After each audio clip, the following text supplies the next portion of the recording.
भारतीय किसान मजदूर यूनियन के प्रधान सुरेश कोत का आज अम्बाला शहर की अनाज मंडी पहुंचे, जहां उन्होंने धान खरीद और मंडी की व्यवस्था का भी जायजा लिया। इस दौरान किसान नेता सुरेश कोत पराली जलाने को लेकर किए गए सरकार के फैसले से भी नाखुश दिखाई दिए। उन्होंने प्रदेश की नई नवेली सरकार के मुखिया नैब सैनी को दो टूक चेतावनी दे डाली।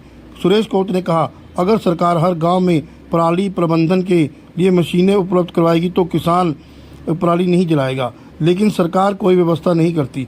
सुरेश कोत ने कहा कि आज प्रदूषण के पीछे किसान से ज़्यादा उद्योग जिम्मेदार हैं, और रही बात फसल बिकवाने की तो वह हम एक एक दाना बिकवा लेंगे। इस दौरान उन्होंने धान खरीद के मॉइस्चराइजर के नाम पर लगाए गए कट को लेकर भी नाराजगी जाहिर की।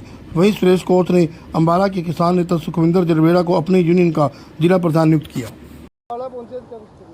आज हमारा अम्बाला पहुंचने के दो मकसद थे। एक तो मकसद हमारा ये था कि आज हमने सुखविंदर जी जलवेड़ा को भारतीय किसान मजदूर यूनियन का जिला का अध्यक्ष घोषित किया है।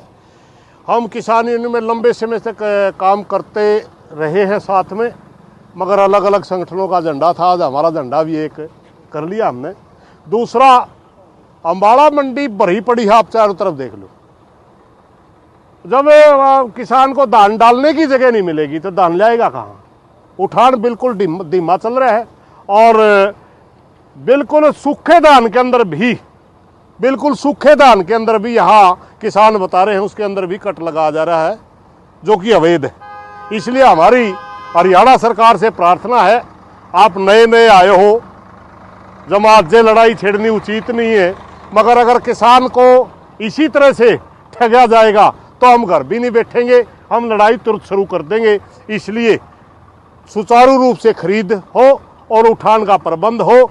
हम इसीलिए इस मंडी में आज दौरा करने के लिए आए हैं कि अम्बाला के अंदर क्या हमारा किसान के लिए कोई असुविधा तो नहीं है।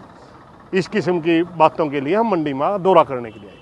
सरकार ने नया नियम बनाया है, जो किसान पराली जलाएगा उसके खिलाफ FIR होगी और 2 साल के लिए खरीद बंद कर दिया है। क्या एक बार हमारे दान बिक लेने दे, सैनी साहब को सीधी बतावा। हाँ, हम इस बात को समझते हैं कि वायु प्रदूषण की वजह से NGT का वो रूल है, मगर मात्र 3 या 4% किसान का हिस्सा इसमें जो दिल्ली के हवाला करें।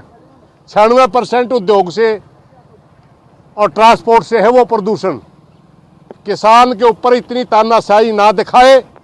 हमारी सरकार से प्रार्थना है कि नरमी से पेश आए। जहां पर किसान को संसाधन मुहैया नहीं करवा रखे वहीं पर पराली जल रही है। अगर आपने गांठ बनाने की वो मशीनें हर के गांव में भेज रखी होती तो किसान बिल्कुल नहीं पराली फूकता। ये कमजोरी सरकार की है। मोटा पैसा वर्ल्ड बैंक की तरफ से मिलता है मशीनों के लिए, मगर किसानों को नहीं दिया जाता। उसके बावजूद किसानों पर FIR कर रहे हैं। ये तानाशाही हम बिल्कुल बर्दाश्त नहीं करेंगे। ना ही 1 रुपया दंड का भरेंगे, 1 रुपया भी नहीं देंगे दंड का। रही बात है आप अनाज खरीदने की कि 2 साल तक उसका अनाज नहीं खरीदा जाएगा, एक एक दाना खरीदवा के दिखाएंगे आपसे। आप अब कुर्सी पे बैठते ही तानाशाही करेंगे। आप अपनी गलती स्वीकार करिए। जिस भी गांव के अंदर पराली जले पता करिए वहां मशीन थी या नहीं थी। सिर्फ मजबूरी वश ही किसान पराली फूकता, वैसे नहीं फूकता। शंभू बॉर्डर लंबे अरसे से बंद पड़ा है, वो बात उनसे पूछो जी। वो संयुक्त मोर्चा का आंदोलन नहीं, संयुक्त मोर्चा से अलग एक ग्रुप पार्ट के वो कर रहा है। वो संयुक्त मोर्चा के साथ उनका कोई संबंध नहीं। गुरनाम सिंह चढ़ूनी ने कहा कि अगर कांग्रेस के किसानों को साथ लेकर चलती तो इतना बुरा हाल ना होता।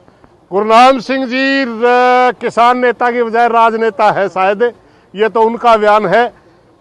बाकी ये सच्चाई है, अगर मुख्यमंत्री की लड़ाई MLA बनने के बाद कांग्रेस चलाती तो शायद इनकी और सीट आ जाती। मुख्यमंत्री की लड़ाई भूपेंद्र सिंह हुड्डा ने समय से पहले छेड़ दी, इसलिए कांग्रेस हार गई।